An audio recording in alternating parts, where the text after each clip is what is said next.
Glória a Deus. Que a graça e a paz de Cristo esteja com todos.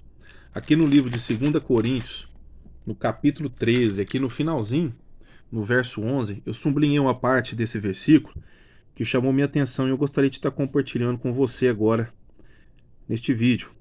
Olha só o que diz: tenham o mesmo modo de pensar. Paulo está exortando o povo de Corinto, nessa segunda carta que ele escreveu, porque ele já sabia das dificuldades e do que a igreja estava vivendo. Ele sabia que muitos tinham contendas, debates, coisas que não eram de proveito da igreja. Desde a igreja primitiva, nós já observamos que isso acontecia, né? Porque a igreja ela é feita de pessoas que têm modos de pensar diferente, visão diferente muitas das vezes, né? Mas principalmente, né, existe diferença de caráter e de como que eu posso dizer? As pessoas têm diferenças de temperamento. Esta é a palavra. Então, dentro disso, algumas pessoas são mais fáceis de ser ensinadas, outras mais difíceis, uns são mais duros, outros mais maleáveis, né? Tem pessoas que têm um temperamento mais ácido, outros mais amorosos, e assim é feita a igreja do Senhor, com pessoas diferentes, né? Esta é a grandeza da obra do Senhor. Ele agrega um povo que tem, muitas das vezes, né, maneiras de agir diferente, mas o Senhor diz que em relação à palavra, esse texto quer nos exortar que nós tenhamos o mesmo modo de pensar, porque existe um só Deus, né, que é Pai de todos, e Ele é aquele que determina todas as coisas. A vontade do Senhor, ela não oscila. Hoje o Senhor não quer uma coisa, amanhã Ele quer outra. Não, o Senhor permanece. Ele permanece o mesmo que era, né? Ele é o que é agora e Ele é aquele que há de vir, o Todo-Poderoso. Então o Senhor não muda. Então as características da Bíblia também não mudam. Tanto é que a Bíblia nos exorta no finalzinho Apocalipse que nós não devemos tirar e nem acrescentar um tio sequer da palavra. Então a palavra ela é uma só. E Paulo está falando, cuidado com doutrinas que têm entrado no meio do povo de Deus, com heresias, com falsos ensinamentos. Mantenham a sobriedade na palavra. Então, tenham o mesmo modo de pensar.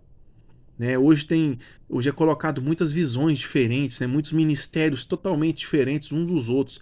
Muitas das vezes a gente até se assusta. Será que é uma igreja de Cristo? Será que tem um mover do Senhor neste lugar? Muitas das vezes a gente se assusta. Não estou apontando, querendo julgar ninguém, porque este papel é do próprio Senhor Jesus Cristo. Mas nós devemos exortar, chamar a atenção, trabalhar como atalaias do Senhor. Então tenham o mesmo modo de pensar. Então não fiquem pensando que existem várias linhas de raciocínio a respeito da palavra do Senhor. Eu digo muito isso a respeito até de escatologia, né, que é os estudos sobre a volta de Cristo, que tem 3, 4, 5 visões diferentes. Não. A Bíblia é uma só. Aquele grande dia vai ser de uma única maneira que já está tudo desenhado e escrito pelo Senhor, pelo Criador. Então não vai ser da maneira A, B ou C. E muitos dizem assim, não, mas não faz diferença. Faz diferença sim. Faz diferença sim a maneira de nós acreditarmos e de nós pregarmos o Evangelho. Então que sejamos saudáveis e sóbrios na palavra. De que forma que vamos adquirir isso? Com conhecimento.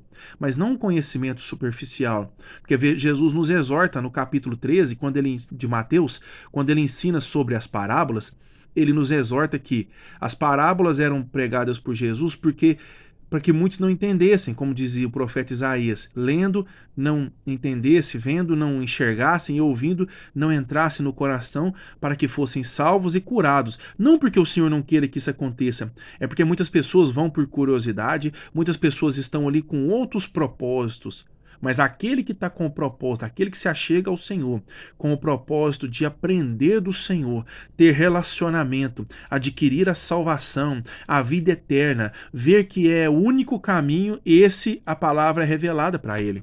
Mas aquele que vai de qualquer jeito, aquela pessoa que apenas participa como se fosse um clube, né, sem temor, esse não vai entender os mistérios do Senhor. Então, para que você entenda e a igreja seja unânime na terra, para que nós andemos da mesma maneira, né, com a mesma aparência, para que a gente tenha o mesmo modo de pensar, assim como Paulo está dizendo aqui, ó, onde está sublinhado, ó, tenha o mesmo modo de pensar. Para que isso aconteça, nós temos que nos debruçar na palavra e buscar verdadeiramente o Senhor, nos apartarmos do mal, e praticarmos o bem. Olha só, isso é tremendo, né? Então vamos nos atentar a isso. É uma palavra simples, porém de grande valia, se nós exercitarmos na presença do Senhor. Tenha o mesmo modo de pensar. Glórias a Deus. Que a graça e a paz de Cristo esteja com todos.